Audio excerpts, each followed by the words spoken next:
নতুন অবস্থায় 10টা করলে 9টা নষ্ট হবে, যখন এক্সপিরিয়েন্স বেড়ে যাবে তখন 10টা করলে 10টাই হবে। ঠিক আছে, মানে শিক্ষার শেষ নেই। অনেকে এখন হতো মনে করো যে ধরো 5টা টেকনিশিয়ান, 5 জনই সিকিউর কাজ জানে, ভালো কিনা 5 জনই ভালো কাজ জানে, 5 জনই সিকিউর রিভলভ করলে সেট মরে না, এর মধ্যে ভালো ফাইন্ড আউট করবো কি? উপায় আছে কোনো? উপায় আছে কি? পুরাতন না, কিভাবে? ধরো একজন পুরাতন থেকেও ভালো পারে না, কারণ কি? সে মাসে একটা করে, আরেকজন নতুন, ও প্রতিদিন দুটো করতে চায়, হাতের কাজ ছাপ না। কিন্তু বিষয় হচ্ছে ও করলেও মরে না, এ করলেও মরে না। এখন যদি 5 জনের একসাথে পরীক্ষা দেওয়া হয় যে তোরা 5 জনের 5টা সিকিউর লাগা, কিটা ভালো দেখো, তোদের মধ্যে ভালো কিনা দেখো, তখন ফার্স্ট হবে কিভাবে জানো? তখন ফার্স্ট হবে, হ্যাঁ আসছে, তখন ফার্স্ট হবে এরকম ভাবে যে কিটা কত শর্ট টাইমে ভালো টাকা ছেড়েছে। 5 জন একসাথে সিকিউর লাগাইছে না, 5 জনেরটাই মরিনি, 5 জনেরটা বেশি গেছে, কি রাগ লাগাইছে, তখন ফার্স্ট হবে এইভাবে। ঠিক আছে, তাহলে যে যত করবে তার হাতের স্কিল প্লাস স্পিড দুটোই বাড়বে একসাথে, বুঝা গেছে? এখন ওই ভয় পাচ্ছাও, ভয় পালে হবে না। রেদওয়ান তোমার স্বাস্থ্য ভাই, ও করে কি দমদম মেরে চুপ করে বসে থাকে, আমি তো পারি, এই পারি করতে করতে যেটুকু পারে সেটুকু খেয়ে ফেলে দিচ্ছে। হ্যাঁ, সেটুকু খেয়ে ফেলে দিচ্ছে। তুমি কাজ করো, চেষ্টা করো, হয় লাগবে, 1 বার 5 বার 10 বার যতবার আসবে ততবার। একটা কাজ করার পরে যদি কাজটা আনসাকসেসও হয় তাও তোমার লাভ। কি লাভ? তোমার হাতের এক্সপিরিয়েন্সটা আরো একটু বৃদ্ধি পেল, মানে আগে যতটুকু ছিল তার থেকে স্কিল আর একটু বেড়লো। কি স্মারবে? তার মানে অবহেলা করা যাবে না। তুমি জানছো যে এই সেটটা খুলেছি, প্রিন্ট কেটে লেয়ার টেয়ার শেষ, এটা বাদ, আইসিটা বসে চেয়ে তাও আইসিটা বল করে বসো, তোমার হাত ঠিক করো। তুমি জানো যেটা হবে না, এটা আইসি ভালো করে লাগালেও হবে না, তাও আইসিটা বল করে লাগাও। কি জন্য? তোমার হাত ঠিক হলো, এইটুকু লাভ তো তোমার হলো, তুমি যদি পরিশ্রম করেছি এতটুকু লাভ তো তোমার হলো, এই লাভটা কেমন? হাতের অ্যাক্টিভিটি ঠিক করতে হবে, মোবাইল সার্ভিসিং কিছুই না, জাস্ট কয়েকটা গুণাগত কম্পোনেন্ট, এই ছাড়া আর কোনো ফোনে দেখি এই ছাড়া বাড়তি কিছু আছে? আইসি, রেজিস্টার, ক্যাপাসিটার, ট্রানজিস্টার, এই কয়েকটা জিনিস মোস্টলি গুণাগত, এই প্রোগ্রাম শুধু জানতে হবে এটার কাজ কি, কিভাবে কাজ করে, কিভাবে বসানি যায়, এটা উঠে তুমি কিভাবে সঠিকভাবে লাগাতে পারবা। রাস্তা, যে রাস্তাগুলো কিভাবে কোথায় গেছে, একটা ফল্ট হলে আমি কিভাবে বের করবো, এতটুকু কাজ, আর কিছু না। বুঝা গেছে? এই আইসিটা জায়গায় দিয়েছে, আইসিটার কাজ কি কাজে লাগাইছি বিটার এই জায়গায়, কাজটা কি, এই কাজটা তোমার জানতে হবে। আর এই রাস্তাগুলো জানতে হবে যে ও কিভাবে কিভাবে ওয়ার্কিং করেছে, এই লাইনগুলো ফেল মারলে আমি এই রাস্তাটা খুঁজে বের করবো কি করে, মিটারের মাপ, আর কিচ্ছু না। এতটুকু মুখস্থ করো, তুমি সার্ভিসিং সব পারো। তোমার কাজ জানতে হবে, বসানি জানতে হবে, রাস্তা মাপা শিখতে হবে, আর কিছু না, কিচ্ছু নেই। আর এমন না যে তুমি এডিশনে শিখে ফেলানোর পরে তোমার পরে আবার আরেক ধাপ দেবে, তোমার আবার মুখস্থ করতে হবে আরেকটা।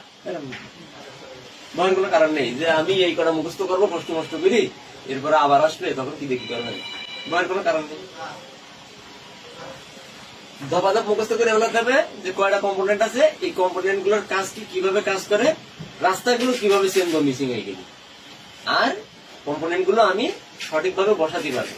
এই যখন তুমি সঠিকভাবে বসাতে পারবে, একটা কাস্টমার এসে যখন কবে ভাই আমার ফোনে ক্যামেরা কাজ করে না, তুমি জানো ক্যামেরা কাজ করে মানে ক্যামেরা লাইনই সমস্যা, ক্যামেরা লাইন গুলো কোন থেকে সিকিউর থেকে, তাহলে কোন কোন লাইন গুলো আসতে পারি, কোন কোন লাইন গুলো মাপবো, ক্যামেরা বেজ মাপাটা ঠিক না। স্পিকারের সমস্যা, তাহলে কি হয়েছে, হয় স্পিকার কাটা, নাহলে স্পিকারের লাইন কাটা, নাহলে স্পিকারের সাউন্ড এসে কোন থেকে অডিও আইসি, তাহলে অডিও আইসি খারাপ, ওই লাইনের মধ্যে ওই লাইনটাই মাপবো, আমি আর কোনো জায়গায় হাত দেবো না। চার্জিং আইসি সমস্যা, ভাই আমার সেটা চার্জ হয় না, তাহলে হয় চার্জিং পোর্ট খারাপ, নাই লজিক খারাপ, নাই রেবন খারাপ, নাহলে চার্জিং আইসি খারাপ, মানে ওই রাস্তাটাই খারাপ, ওই রাস্তার মধ্যে কেউ একজন নষ্ট, আমি ওই রাস্তার মধ্যে মাপ দেবো, ফাইন্ড আউট। বুঝা গেছে? মানে আগে যখন কাস্টমার বলবে যে ভাই আমার এই প্রবলেম, ওই প্রবলেমটা কি জাতীয় প্রবলেম, আমি আগে সেটা ফাইন্ড আউট করবো, তাহলে এই কাজটা কিরা করে, ঠিক না? এখন কেউ যদি এসে কয় ভাই আমার সেটটা কয় ওভার হিটিং লিখাতে বন্ধ হয়ে যায়, থার্মাল প্রবলেম হচ্ছে, তাই না? এই থার্মাল রেজিস্টার কোন আছে ওরা কিছু একটু, ওর পাশে হয়তো বা কোনো কিছু শর্ট হয়ে গেছে, গরম হয়ে যাচ্ছে, থার্মাল রেজিস্টার কুল ডাউন করে বন্ধ হয়ে যাচ্ছে, ফোন ঠিক দিয়ে ঠান্ডা করে। বুঝতে গেছে? কাস্টমারে এক একটা রোগ নিয়ে আসবে, নেটওয়ার্ক যদি করে আমার সেটে কল যায় না, কল যায় না, নেট চলছে, নেট চলছে, কল যায় না, তার মানে 2G কাজ করছে, 2G কাজ করছে না, তাহলে গন্ডগোল 2G আইসির আশপাশে। আমরা খুলে ভালো করে 2G আইসির আশপাশে দেবো যে 2G আইসির কি সমস্যা হয়েছে, কোনো কিছু শর্ট হয়ে গেল নাকি, আইসি নষ্ট হয়ে গেল নাকি, কোনো লাইন পানি ঘুরে ফাঙ্গাস বেরিয়ে গেল নাকি কোনো লাইন ডিসকানেক্টেড হয়ে গেল, নিচে দিয়ে দেবো, নিচে দিয়ে দেবো। বুঝা গেছে? তাহলে আমরা যদি জানি কোন কম্পোনেন্টের কোন কাজ, তাহলে কি হবে, আমরা রোগ শুনে বুঝে ফেলাবো কোন পার্টসটা কাজ করছে না। আমরা কি করবো, ঠিক সোজা খুলে ওই সেক্টরটাই ধরবো। যেরকম আমাদের ফোনের মধ্যে সেক্টর কটা, 3টে। কি কি? পাওয়ার, কন্ট্রোল, নেটওয়ার্ক, 3টে। এখন যদি কন্ট্রোল সেকশনের ইউএমসি বা সিকিউর রিলেটেড কোনো সমস্যা হয়, এটা কাছে অন হচ্ছে না, কিংবা হঠাৎ হ্যাং লোগো, হ্যাঁ, কিংবা টাচ নট ওয়ার্কিং, তাহলে এগুলো কোনটা করে আমরা তো জানি যে টাচের লাইন গুলো সিকিউর থেকে লাইন করা, তাহলে এটা কন্ট্রোল সেকশনের মধ্যে ধ্যান দেবো। এখন যদি ওর নেটওয়ার্ক রিলেটেড কিছু কয় জায়গা আছে, পাচ্ছে ভাই আমার সেটা ওয়াইফাই পাচ্ছে না, তাহলে নেটওয়ার্ক সেকশনে কাজ করছে না, তাহলে এটা কোন সেকশনে? নেটওয়ার্ক সেকশনে। তাহলে ধরো ওয়াইফাই কাজ করছে না, নেটওয়ার্ক সেকশনের মধ্যে কি আছে? ওয়াইফাই আছে, আমরা ওয়াইফাই আইসিটা শিখবো।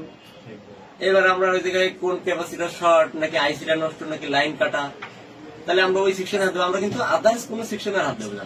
তাহলে কি আমরা আমার সারা সেট কি হইলো না, ঘুটা লাগলো না, আমার সেটটা ফ্রেশ থাকলো। এখন আমি যদি কোন পার্টসের কোন কাজ না জানি, কাস্টমার এসে করলে আমার সেটা চার্জ হয় না, আমি খুলে নেটওয়ার্কে হিট দিয়ে দিলাম, ঠিক হয়ে যাবে না? যে ঠিক হয়ে যাবে। তা এরকম উল্টোপাল্টা কাজ করা যায় না। বহুত দেখা গেছে কয়েকদিন আগে, পরশুদিন একটা সেট হয়েছে, গ্রামের এক টেকনিশিয়ান দেখাইছে, সেটা সমস্যা হচ্ছে, আমি খুলেই দেখি 2GIC ফুটিয়ে গেছে, মানে 2GIC ফুটিয়ে গেছে। 2GIC ভোল্টেজ যায় কানতে, ওই ডিপিএস থেকে সরাসরি চলে যায় এখানে। যখন 2GIC ফুটিয়ে গেছে তখন সেট ডেড হয়ে গেছে না, শর্ট হয়ে গেছে, বিপিএস লাইন শর্ট হয়ে গেছে না, বিপিএস এর থেকে সরাসরি ভোল্টেজ যায় কনে কনে? লাইট আইসি, অডিও আইসি, নেটওয়ার্ক আইসি, মনে থাকবে? লাইট আইসি, অডিও আইসি, নেটওয়ার্ক আইসি সরাসরি ভিপিএস থেকে ভোল্টেজ যায়। ইউএমসি, সিকিউ, র্যামে মানে আদার্স কম্পোনেন্টে যায় পাওয়ার আইসি থেকে। আর বুঝতে হবে তো ভোল্টেজটা কোনতে কোনে যায়। নেটওয়ার্ক আইসি শর্ট হলে সেট ডেড হয় কেন, এটা আগে বুঝতে হবে না। ধরো নেটওয়ার্ক আইসি শর্ট হয়ে গেছে, সেট ডেড, কি জানি নেটওয়ার্ক না থাকে, নেটওয়ার্ক আইসি তুলে ফেলালেই তো সেট চলার কথা, তাই না? নেটওয়ার্ক শর্ট হয়ে গেল কিংবা অডিও আইসি শর্ট হয়ে গেল, সেট ডেড হলো কেন, এটা আগে বুঝতে হবে না, কেন হলো আগে এই জিনিসটা খেয়াল করা, আগে জানতে হবে। না জানলে ওই উল্টো পাল্টা ট্রিটমেন্ট দিলে রোগী তো খুব সুস্থ হয়ে যাবে। কাস্টমার কবে ওর কাছে নিয়ে গেলাম, আমার সেটা হিট দিয়ে এখন ভালো করে দিয়েছে, শুনলাম না। এখন এ দেখো কাজ করে কি করে। প্রথমে কি থাকে, প্রথমে ধরো এই যে ব্যাটারি লাইন, হ্যাঁ ধরো আগে ধরো ব্যাটারি, ঠিক আছে, ব্যাটারি থেকে ভোল্টেজটা কোথায় আসে, কোনে আসে? পাওয়ার আইসিতে আসে, কোনে আসে? ব্যাটারি থেকে ভোল্টেজটা কোনে আসে? চার্জিং আইসিতে যাওয়ার পরে ও কোথায় যায়? আগে যায় চার্জিং আইসিতে। চার্জিং আইসি না ভিপিএস তৈরি করে, ভিপিএস তৈরি করে কোনে পাঠায়? পাওয়ার আইসির কাছে। শুভ কথা বলছো না, ব্যাটারি ভোল্টেজ কোনে যায়? চার্জিং আইসিতে। এখন ও কি করলো, ব্যাটারি থেকে ভোল্টেজটা এসে আগে চার্জিং গেল, চার্জিং থেকে কি করে ভিপিএস কয়েল হয়ে এই জায়গায় কি হয়, এই ভিপিএস সাপ্লাই হয়ে এই যে কয়েলের মাধ্যমে সাপ্লাই হয়ে তারপরে না বিভিন্ন জায়গায় যাই, কোনে কোনে যাই, এই ভিপিএস এর থেকে পাওয়ার আইসি। পাওয়ার আইসি আবার ওর মতো করে কি করে ভোল্টেজ তৈরি করে, যার যেখানে প্রয়োজন মতো নির্দিষ্ট স্থানে কি করে বাক কয়েলের মাধ্যমে এক এক জায়গায় এক এক ভোল্টেজ পাঠায়, যার যেটা দরকার। সব কম্পোনেন্ট তো একই ভোল্টেজে চলে না। যদি আমার সিপু 3.7 এ চলতো, র্যাম 3.7 এ চলতো, নেটওয়ার্ক 3.7 এ চলতো, তাহলে কি হইতো, এত আইসি পাওয়ার আইসির দরকার ছিল না, তাহলে ব্যাটারিতে ডাইরেক্ট লাইন টেনে দিত, সবাই চলতো একই পাওয়ারে। একই পাওয়ারে কি চলবে? একজনের এক এক পাওয়ার, কেউ 1.2 ভোল্টেজে চলে, কেউ 1.6 ভোল্টেজে চলে, কেউ 2.8 ভোল্টেজে চলে। এই জন্য কি করা হয়েছে, পিএম ব্যবহার করা হয়েছে, মানে কি পাওয়ার ম্যানেজমেন্ট। ও 3.7 থেকে 4.2 ভোল্টেজ নিয়ে যার যেই কম্পোনেন্টে যেই ভোল্টেজ পাঠানোর কথা আলাদা আলাদা পাঠায়। বুঝা গেছে? কি করে আলাদা আলাদা পাঠায়। এখন নেটওয়ার্ক সেকশনে সমস্যা হলে আমাকে সেট ডেট হয়ে যায় কেন? বিষয় আছে ব্যাটারি থেকে ভোল্টেজ আছে কার কাছে? চার্জিং আইসির কাছে। এখন চার্জিং আইসি থেকে যায় কোনে? পিএম এর কাছে চলে যায়। এবার পিএম কি করে, ওর প্রয়োজন মতো বিভিন্ন জায়গায় পাঠায়। এখন নেটওয়ার্ক সেকশনের সাথে সম্পর্ক হচ্ছে এই যে চার্জিং আইসির বা ভিপিএস না, এই ভিপিএস থেকে সরাসরি করা যায় কেন? এই নেটওয়ার্ক সেকশন থেকে। বুঝা গেছে? এখন এই সেকশন যখন শর্ট হয়ে গেছে নেগেটিভ পজিটিভ, এই সেকশন যখন শর্ট হয়ে গেছে তখন বিপিএস শর্ট হয়ে গেছে না? শর্ট হয়ে গেছে না? কথা বলতো না। এখন যখন নেটওয়ার্ক সেকশন শর্ট হয়ে গেছে তখন কি হয়েছে? বিপিএস শর্ট হয়ে গেছে। যখন বিপিএস শর্ট হয়েছে তখন এখানকার ভোল্টেজ নেই। এখন পিএম চলবে কি করে? পিএম এর ভোল্টেজ দিচ্ছে কিনা? চার্জিং না? আর চার্জিং নেটওয়ার্কটাও দিচ্ছে না। এখন এরা যখন দিচ্ছে নেটওয়ার্ক আছে তো নষ্ট হয়ে গেছে, ফুটে গেছে, ও ফেটে গেছে, মনে করো বাস্ট হয়ে গেছে। অথবা অডিও আইসি, অডিও সেকশনও কিন্তু ও দিচ্ছে, ঠিক আছে? কিরা দিচ্ছে? চার্জিং আইসি। এই ভিপিএস এর থেকে এর পাঠাচ্ছে, এর পাঠাচ্ছে, এর পাঠাচ্ছে, পাঠাচ্ছে না?